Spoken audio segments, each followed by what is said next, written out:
Plads til 210 køer plus opdræt, det vil sige 320 dyreenheder. Og det er vi lige knap nået endnu, men det gør vi jo inden så længe. Vi startede sidste år med at malke den 10. oktober og fik en rigtig fin start. Fordi vi lukkede dem. Vi havde jo lavet det sådan, så den gamle stald og den nye stald, de er egentlig næsten nået sammen. Så vi er jo køerne herover og spiste og lå herovre i 5 dage, inden vi begynder at malke med robotterne. Det vil sige, at de var dus med stallen. De var dus med robotterne med at gå ud af, inden vi begynder at malke.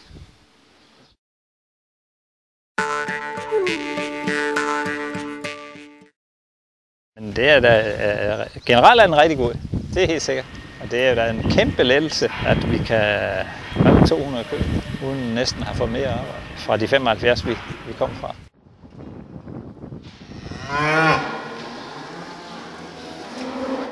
Arbejdsforbruget er betydeligt mindre ved en robot end ved en malkestald. Det er helt sikkert, fordi vi er jo meget mere uafhængige af klokken. Og det er rigtig dejligt, at vi ikke skal starte kl. 4 om morgenen mere.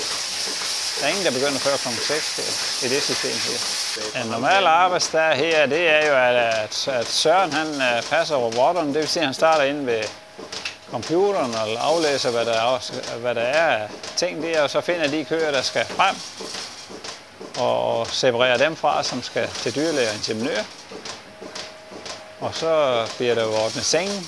Og mig selv, jeg starter altid med at blande foder til alle dyrene. Jeg laver 2 eller 3 læs hver morgen og læser af. Og min kone passer kalvene. Både morgen og aften. Det er sådan de store træk arbejdsdagen.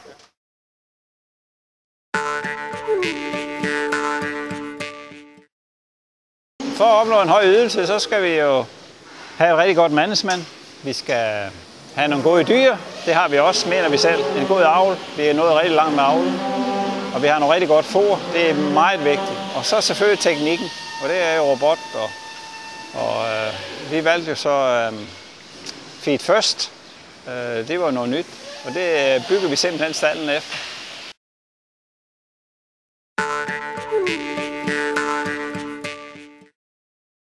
Jamen, robotterne virker jo rigtig godt, og de klarer det jo næsten selv alle sammen. Henter køer? Nej, jo, det gør vi. Vi henter morgen og aften nogle få stykker i hver hold. Altså, vi tager jo en udskrift, og der er fra 1 til 5 i hver hold, som skal hentes morgen og aften, når vi er her alligevel. I aftes, jeg er altid selv herude om aftenen. I aften, så klokken var 11, hvor jeg også inde og tager det hele. Der var ikke én rød ko. Det vil sige ikke én, der var over 12 timer siden, der var blevet malket. Og det er der normalt kl. 11, men kun nogle få, meget få stykker. Og det henter jeg aldrig nogen køer.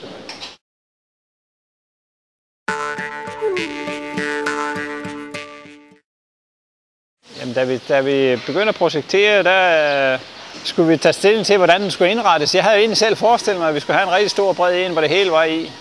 Med 6 rækker af sengen og forbord udenfor, eller ude i siden, og så robotterne i midten. Men så begyndte vi med det her for det første med, at vi skulle have Feed First. Det tiltalte mig rigtig meget. Og bygningskonsulenten han var ikke vild med alt for brede stalle på grund af luftskift i den. Så var det bedre, at vi lavede 2, som vi har gjort her. Sådan, så vi får en bedre luft. Og det kan jeg godt se, det er jeg rigtig glad for, fordi vi har faktisk 3 små besætninger, som vi meget let kan overskue. Og hvis der er en ko, der er syg eller noget andet, vi skal finde en ko, så ved vi lige nok, hvor den er henne. Og det er vi rigtig glade for. Køerne kommer til fodring 10 gange i døgnet i gennemsnit. Besøger de, fordi det kan vi jo registrere på SmartGate, hvor tit de er igennem den. Og der er de fra 9, 10, 11 gange i gennemsnit i døgnet. Og det vil sige, at de har været lige så mange gange ude at æde.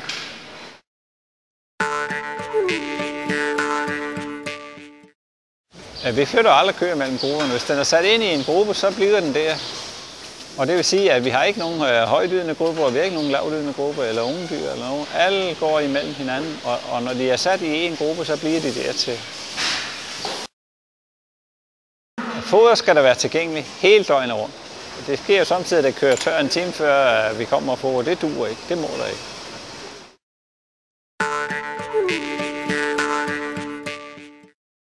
Rådet til andre, det er, at dyrene skal have plads til at kunne bevæge sig. Det mener jeg er jo det allervigtigste. Altså, man har ingen snævre passager og alt det der. De skal have god plads, lange gange, til de kan komme ud af en. Fordi vi har valgt feed først, så skal de have masser af plads til at komme ud af en af systemet.